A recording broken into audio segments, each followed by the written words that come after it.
Bharat today news, साहस सच दिखाने का। नमस्कार, आप देख रहे हैं भारत टुडे न्यूज़। आज हम आपको यहां पर छतरपुर के बाबा धीरेन्द्र शास्त्री जी के खिलाफ कंप्लेन करने वाले नागपुर के श्याम मानव जी से मुलाकात कराते हैं और उनसे ख़ास बातचीत करते हैं कि उन्होंने क्यों धीरेन्द्र शास्त्री पर आरोप लगाया। इससे पहले हम आपको सुनाते हैं इस पर बाबा धीरेन्द्र शास्त्री जी ने क्या कहा। से ही बागेश्वर बालाजी प्रमाण पत्र दे चुके हैं। ना हम कोई चमत्कारी आदमी, हम कई सालों से बोल रहे हैं, ना हम कोई चमत्कारी आदमी है, ना हम कोई गुरु है, ना हम कोई ईश्वर है। हम तो अपने बागेश्वर बालाजी के चरणों के सेवक हैं। जैसी प्रेरणा लगती है हम वैसा करते हैं। और आगामी कथा और पूर्व की सभी कथाओं का 2-2 दिन का कथा का समय घटाया गया। दरबार यथावत हमेशा रहेगा क्योंकि वो बालाजी की प्रेरणा से लगता है। भारत के इतिहास में जिसने भी सनातन की बात बड़ी मजबूती से उठाई है, उसके पीछे आदि काल से धर्म विरोधी लोग लगे रहे, लगते रहेंगे और सनातन विरोधियों की ठटरी उसमें हमें कोई दिक्कत, हम उसका वो भी हमारे अपने, और वो जो भी काम कर रहे हैं बहुत अच्छा कर रहे हैं। जिस तरह की आपने कहा कैंसर हॉस्पिटल खोलेगा, किस तरह ये धर्म विरोधी लोग हैं, जो धर्म विरोधी होते हैं। हम 7 दिन वहां झंडा गाड़ने, तब उनको बाप मर गौ तब नहीं उन्हें हम ध्यान आए। 7 दिन उनके मूड पे झंडा, 2 दिन दरबार, प्रेत दरबार, तब का होगा तो कौन चुड़ियां पहन रही थी। अब अबे भी दरबार लग रहा, बागेश्वर धाम पे लगेगा, रायपुर में लगेगा और पूरे भारत में लग रहा है। और हमको किसी प्रमाण पत्र की आवश्यकता नहीं है, क्योंकि हम प्रमाण पत्र लेने के चक्कर में नहीं है। ना हम कोई दावा करते हैं, ना हमारे पास कोई सिद्धि है, ना चमत्कार। हनुमान जी के हम सेवक हैं और किसी को बनना हो तो वेलकम। और जितने 30 लाख वो हम पे खर्चा कर रहे हैं गरीब बेटियों के विवाह में लगावे, हाँ, और एक बार वो देख लेंगे तो वो खुद हमारे सेवकदार बन जाएंगे। बाकी वहाँ का लॉ है, उसके लिए साथ। सुनिए इस पर श्याम मानव जी ने क्या कहा। मुझे थोड़ा आधा अधूरा सुनाई दिया, लेकिन जो भी मैं समझ पाया हूँ उसके आधार पर मैं बोलता हूँ। मैं नागपुर में इंडियन साइंस कांग्रेस अटेंड करने के लिए आया था। मुझे इतना ही पता चला कि ये धीरेन्द्र कृष्ण जी महाराज इनका राम कथा प्रवचन है। तो मेरी पहली प्रतिक्रिया थी कि राम कथा अगर वो कह रहे तो अच्छी बात है। मैं भी एक ज़माने में बच्चों को राम कथा सुनाता था। महात्मा गांधी जैसे व्यक्ति भी बहुत अच्छे राज्य को राम राज्य कहते हैं। तो राम कथा के बारे में कोई ऑब्जेक्शन होने का कोई कारण ही नहीं है।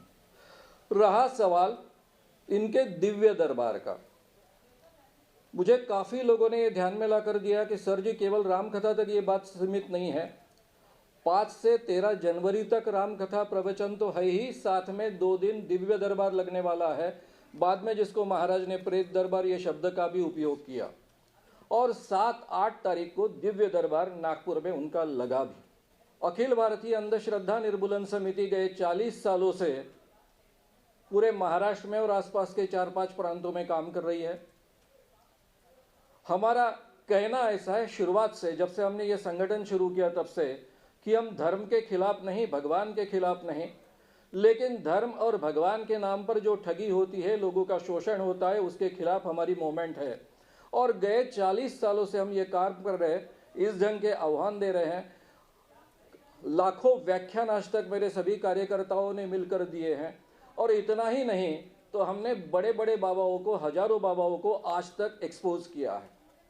नागपुर का नाम ही पोलखोल शहर कर कर जाना जाता है। पायलट बाबा की पोलखोल हुई, सुंदरदास महाराज की पोलखोल हुई।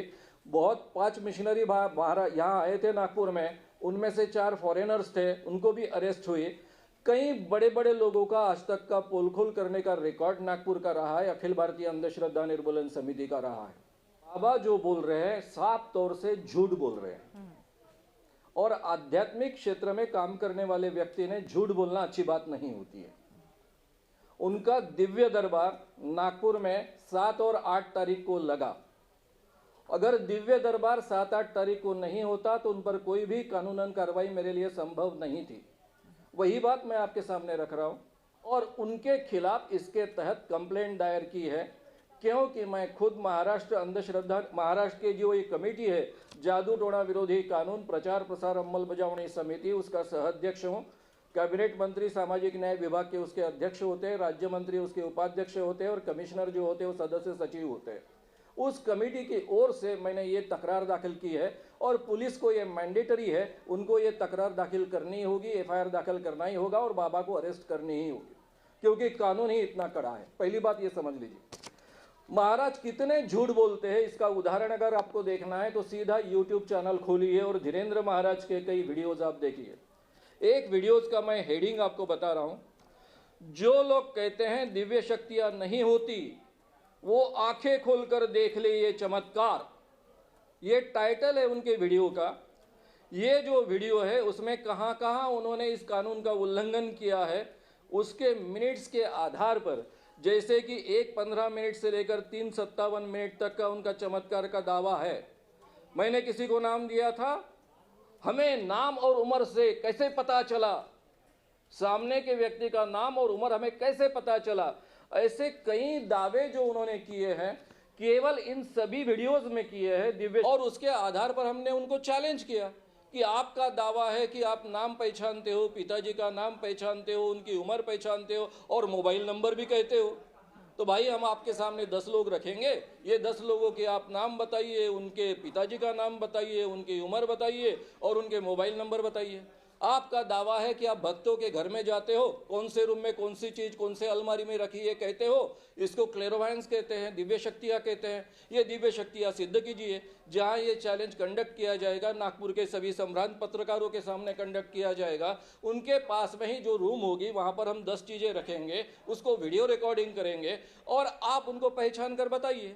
अगर आप 90% भी करेक्ट रहते हो तो आपको 30 लाख रुपए का प्राइज मिलेगा हमारे संगठन का। अगर 30 लाख रुपए नहीं चाहिए तो भी आप आगे आइए।